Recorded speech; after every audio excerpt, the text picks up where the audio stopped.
So hello, my name is Amaka. As usual, representing Mind of Marcus, which is a primary or community mental health platform that encourages you to use tools such as self-awareness and intentional living to maintain a positive mental health throughout your life. I'm hoping that we can do more video conversations like this, just because they're more relatable and maybe they're a bit easier for longer form conversations. And so we'll still upload podcasts, we'll still be on our Instagram. It's Mind of Marcus, MINDMAKUS, on both platforms. So whenever you listen to podcasts, we have some podcasts. And if you're on Instagram, we're also on Instagram and Facebook. So for me, I think that this has been a learning curve, evolving to the point where I'm doing a video. For me, it's something I'm learning, and I'm hoping that we'll get better as we go along. I decided for this year to try it out just as a way to push myself, because that's what we're doing, right? Encouraging each other or one another to get out there, do what we need to do. It may not be perfect, but we'll get it done. So for me, I started last year just because I found that I wasn't podcasting as often as I would like to do. I felt like I needed to be in a certain mood to do a podcast because I wanted it to be a reflective podcast. And I wasn't really in that mood, or I made the excuse that I wasn't in that mood.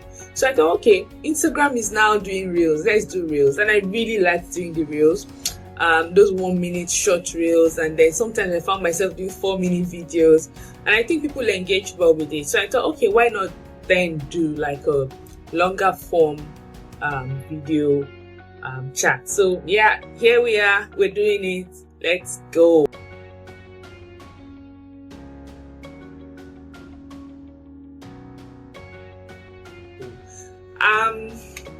Today I thought maybe we could talk about relationships, and specifically romantic relationships, and how we form them, the thoughts that are in our head when we are forming them, how we can be more intentional about forming romantic relationships. I know that depending on what your religion is, some religions believe that you shouldn't form romantic relationships unless they're leading to marriage, but for a lot of people, a lot of young people, that's not very practical. So I'm hoping that we can have an open conversation about what is practical for you, and guide ourselves to make better choices. Some things I want us to consider when we are making those partnerships or interactions that will lead to romantic relationships is being aware of who you are.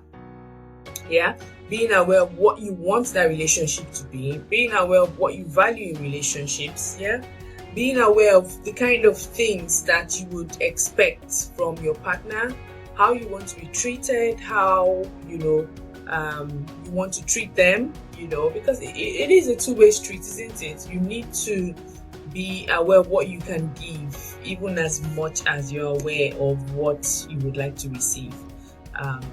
You cannot expect someone to be loyal to you when you're not loyal to them.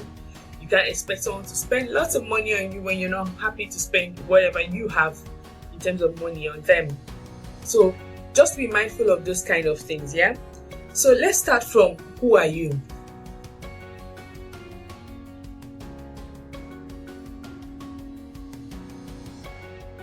If you ask yourself that question, what comes to your mind? For most people, they say their name first. Okay, if your name is what comes to mind, so what does your name mean to you? What does your name represent to you? Lots of people have all sorts of meanings. What does your name stand for? If your name is linked to an event that happened in your family, what impact has that had on you? What does that mean to you? What do you represent as a human being? What kind of things do you value? Who would you say you are? If you were to describe yourself in 3 words, are you kind? Are you caring? Are you supportive? Are you helpful? Are you independent? How would you describe yourself? And we're going to look at it more under the lens of being aware of who you are. Because when you know who you are, then you eventually make choices that suit who you are, and those choices become better as you go along. choices that would affect your relationships, choices that will affect your businesses, your jobs, your interaction with people from day to day, how you parent. And so looking at who you are first is very, very important. What do you value?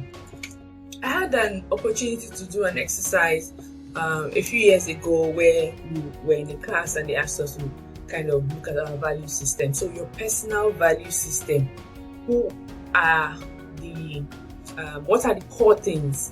What are the core things in your life that you value, that if you don't see them, you feel like, you're not quite comfortable, you're not quite confident in yourself.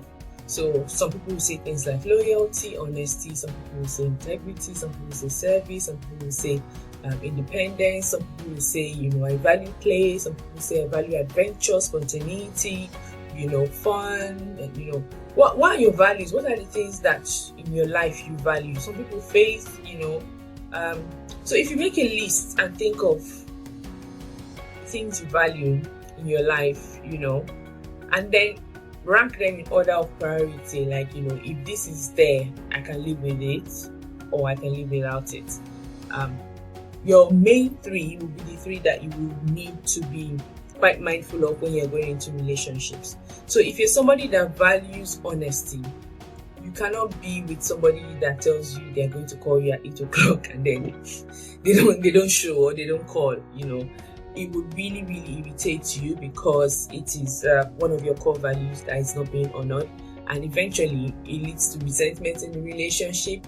You might be able to enjoy it for a while, but one day it will all just go bust and you may not be able to control yourself because it's quite a deep value that you hold dear to yourself. So you need to know what your values are. You also need to know what your idea of fun is. For some people, going to the club every Friday is the life that they want to live, and that's what fun is for them. That's how they distress, that's how they kind of refill their cup. But that might not be what it is for you. For you, it might be just curling up in Netflix. For you, it might just be having a good meal and just feeling like, yes, I've eaten well, like, I've spent good money and I've eaten well. For some people, it's going to a restaurant. For some people, it's taking a walk. What's fun for you? List out your top 10 fun activities that you actually regard as, oh my God, I'm having so much fun right now doing this. List them out. You need to know what is fun for you, because that will also kind of help you to think about what kind of places do I want to potentially meet a partner, and what kind of activities do we want to share together that we enjoy doing together. It is very important, yeah? Something else to consider is spiritually, where are you, if you have a religion, do you want to date somebody from your religion? Are you happy to date somebody from another religion or someone who doesn't believe in anything? You need to be very sure of this, because it's not just about you and this person. It's also about how you integrate into their spiritual networks in terms of, their families, their spiritual leaders, their friends, those kind of things matter. And also think about if this relationship goes on to become a marriage or a long-term partnership that involves children, you have to make the decision about where those children are going to go in terms of where they worship, or whose religion they are going to kind of grow up following or believing in. So it is very important, and it's something that you should decide quite early, so that you don't get into that tangled mess of being emotionally attached to somebody that you really cannot build a future with down the line. So decide quickly what kind of person you want to get involved with romantically, and what your deal breakers are in terms of spirituality. A good exercise that might also be useful is to sit down. There's a lot of reflection involved in this, because it is important to do. I wish I had someone to tell me this about 20 years ago. It is important to do. It will not take you a lot of time to do, but once you've done it, and you've done it once, the activity, your brain remembers, and so when you're engaging with people, you do actually remember. I remember there was one time somebody asked me to make a list of the kind of guy that I wanted to be with. Maybe I must have been 25 or something like that. I remember making that list, and with that list, it really helped me think a bit clearer. Of course, I made so many more mistakes along the line, but I think I made less mistakes than I would have if I did not make that list. So for you now, a good exercise would be to sit down and look at how you spend 24 hours of your day right now. From when you wake up, look at all the activities that you do.